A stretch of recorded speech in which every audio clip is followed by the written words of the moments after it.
छठा स्कंद अध्याय संख्या 8 श्लोक संख्या 48। कुंती महारानी की प्रार्थना है एवं महाराज परीक्षित की रक्षा।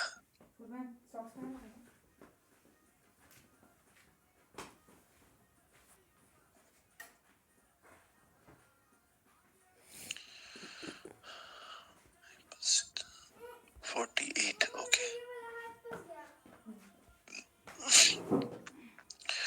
अहो मे पश्यता ज्ञानम हृदि रूढ़म दुरात्मनः। अच्छा, ये कर लिया था शायद हमने। एक मिनट।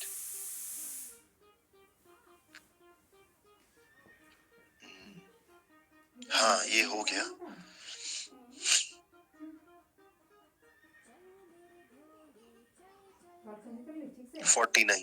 आज 49। बालाद्विज सुहद मित्रः बालद्विज सुहद मित्रः पितृभातृ गुरुद्रोह न मे सन्निरायाण न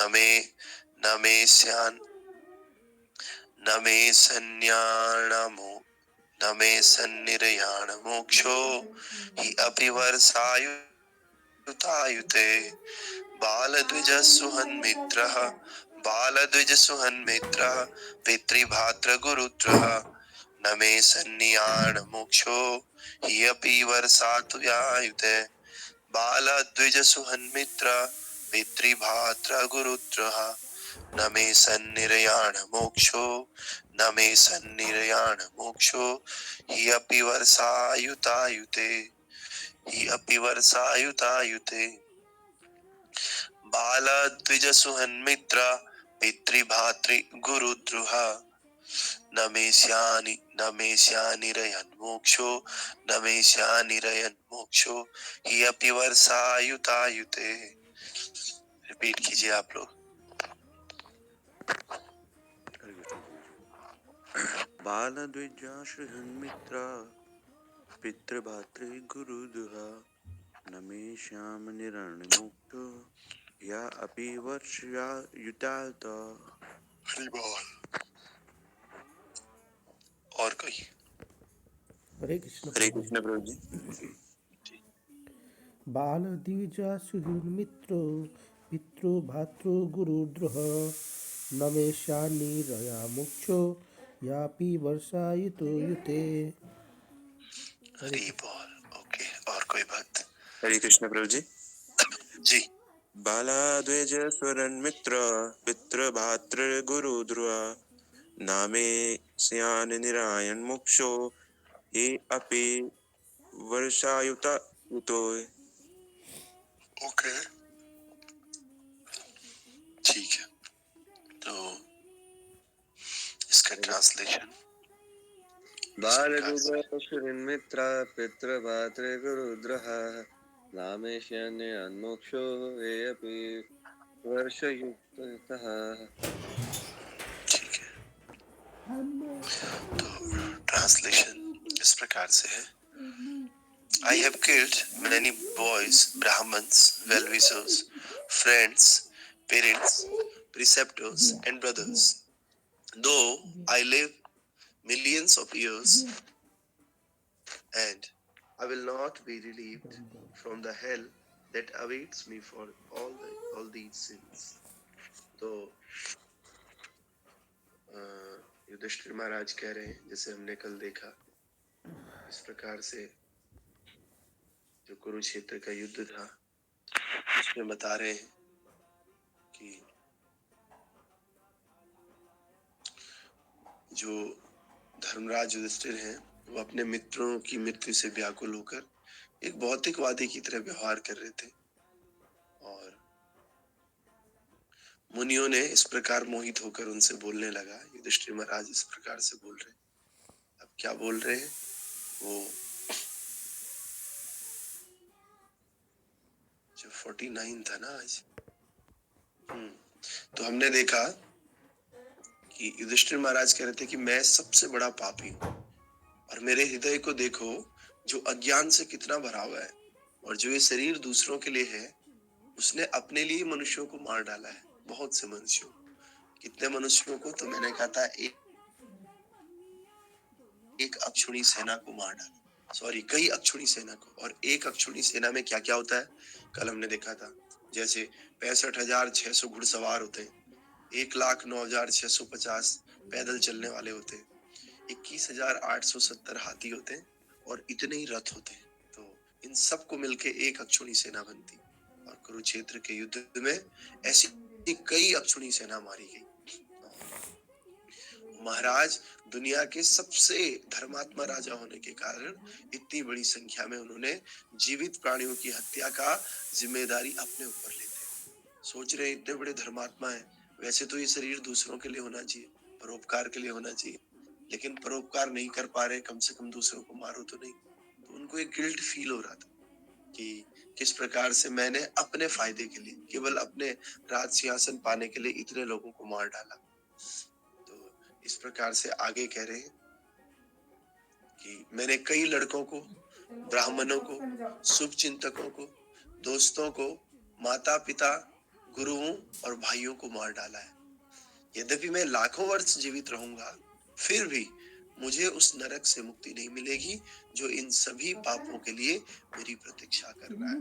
तो युधिष्ठिर महाराज देख रहे हैं, बहुत सारे लड़के, ब्राह्मण, शुभचिंतक, दोस्त, माता पिता, गुरु और भाई, इन सबको मार डाला है।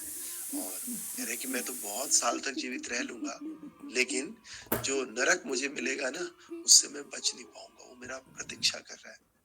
कह रहे that form of hell that awaits me for all these sins, मेरा वेट कर रहा है। तात्पर्य भाई अर्चनीय वंदनीय प्रातः स्मरणीय जगत गुरु शिला प्रभुपाद जी द्वारा, श्रीला प्रभुपाद की जय। तो जब भी युद्ध होता है, निश्चित रूप से प्रभुपाद कह रहे कई निर्दोष जीवित प्राणियों जैसे जैसे लड़कों की, ब्राह्मणों की और महिलाओं का भी नरसंहार हो जाता है। और जिनकी हत्या करना सबसे बड़ा पाप है। ब्राह्मण हत्या, किसी बच्चे की हत्या और किसी महिला की हत्या, ये करना सबसे बड़ा पाप है। और ये सब लोग बहुत निर्दोष प्राणी हैं, और सभी परिस्थितियों में इनको मारना शास्त्रों में वर्जित कहा गया है। महाराज युधिष्ठिर को इन सामूहिक हत्याओं की जानकारी थी। इतने बड़े युद्ध में कोई ना कोई महिला, कोई ना कोई बच्चा अवश्य मारा गया था।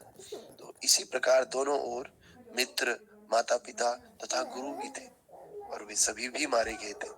ऐसी हत्या के बारे में सोचना उसके लिए बहुत ही भयानक था, और इसलिए वह लाखों और अरबों वर्षों तक नरक में रहने के बारे में सोच रहा था।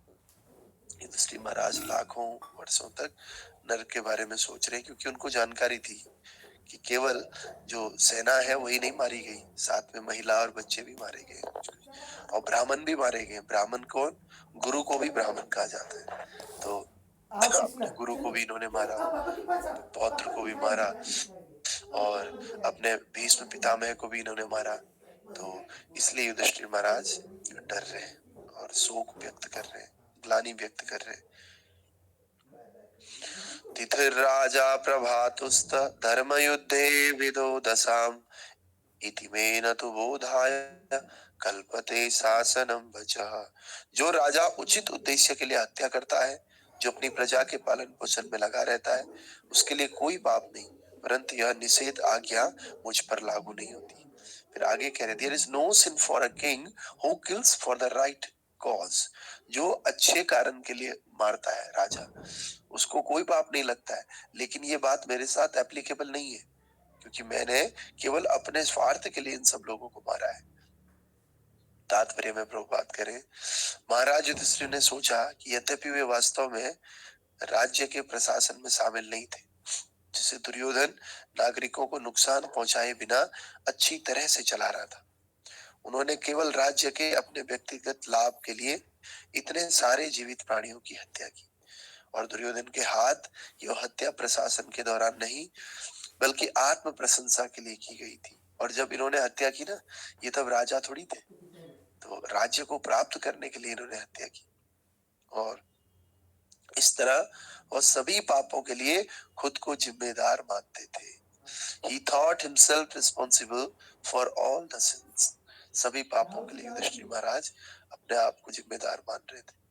तो सोचिए, सब लोग इनको बोल रहे हैं कि नहीं नहीं आपने ठीक किया, स्वयं भगवान कह रहे हैं कि मेरी मर्जी से ही सब कुछ हुआ है, तब भी धर्मात्मा का हृदय देखिए। लेकिन हम लोग अपनी गलती को, छोटी छोटी गलती को भी स्वीकार करने के लिए तैयार नहीं रहते। सब कुछ पता रहता है हमारी गलती, लेकिन फिर भी हम कहते नहीं, मैं तो गलत नहीं, मुझे तो यही करना है बस। तो मैंने कई स्त्रियों को भी मार डाला है। इस प्रकार मैंने शत्रुता को इस हद तक बढ़ा दिया है कि भौतिक कल्याण द्वारा इसे पूर्ववत करना संभव नहीं है। अब पहले की जैसी स्थिति लाना संभव नहीं। कई बार हम इतना ज्यादा कर लेते हैं कि जो पहले हमारी स्थिति थी, पहले हमारे संबंध थे, वो दोबारा नहीं लौट करके आते। इस प्रकार से युधिष्ठिर महाराज एक मैसेज दे रहे, कभी भी इतना ज्यादा मत कर लेना कि पहले जैसी स्थिति लाना कठिन हो जाए। तो इस प्रकार युधिष्ठिर महाराज बहुत ही ग्लानि कर रहे हैं, बहुत दुख में है इस युद्ध को लेकर के। और आगे आगे ये उदाहरण भी देंगे युधिष्ठिर महाराज, जैसे कि कीचड़